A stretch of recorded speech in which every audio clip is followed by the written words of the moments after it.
ครับสวัสดีครับช่อง FC เอจลัดวิดีโอครับเช้าวันศุกร์นะครับวันที่31กรกฎาค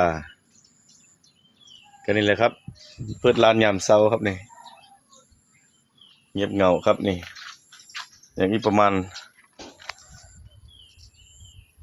ร้อยโลนะครับนี่สวยๆครับนี่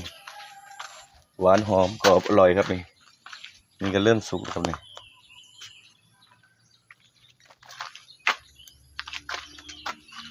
ก็มาหน้าร้านก๋วยเตี๋ยวนะครับนี่เปิดร้านแต่เช้าครับ9 โมงแล้วนี่เปิดร้านเลี้ยงกันอ้อยซ้อยครับมื้อนี้เฝ้าขายเฝ้ากลับครับฝนสิตกมึงครับนี่ลูกชิ้นโอ้น้ำแข็งเต็มเลยครับนี่ร้านก๋วยเตี๋ยวเพิ่นหนีไปสิเลยนี่อันนี้ร้านส้มตำครับมือละ100ครกเลยครับตำนี่แม่ค้าเนาะอันนี้เฮ็ดนำบ่ทันครับก๋วยเตี๋ยวนี่แม่ค้าสิเป็นวินแต่ละมืออันนี้ก็ทอดบ่ทันครับอันนี้นี่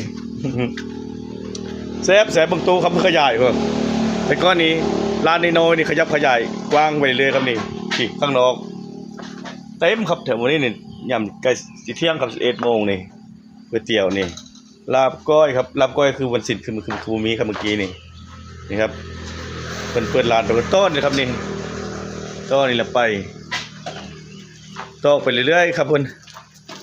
จะขอสิมายึดยำเลยนะครับนี่ว่าเช่าที่เขาเรือขายดีหลายเขาไล่หนี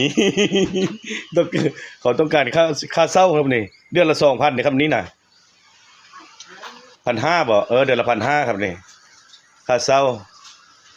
แต่ว่าก็ยักแพงอยู่เดือนละ 1,500ปีนึงก็10,000ปลายนั่นบ่แต่ว่าหาร3ครับนี่ผมบ่ได้หารครับผม คือมาขายฟรี ว่าบ่ได้ประจำน้ำแข็งเพิ่นก็ลงคู่มือครับมือละ4 ซอบ5 ซอบนะครับปานนั้นยังบ่ยักเพียงพอถ้านั้นก็เป็นชานมครับนะข้างบนเพิ่นก็ตำบักหุ่งคือกันครับก๋วยเตี๋ยวก็มีหลายรสชาติครับก๋วยเตี๋ยวเป็นพวกบะหมี่ก็มีครับบะหมี่บางคนก็มักบะหมี่เหลืองไวๆมาเส้นนี่ครับ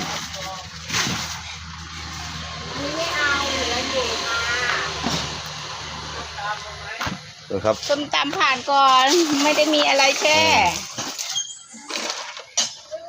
ไม่อยากหน่อไม้บ่นี่หน่อไม้ดอง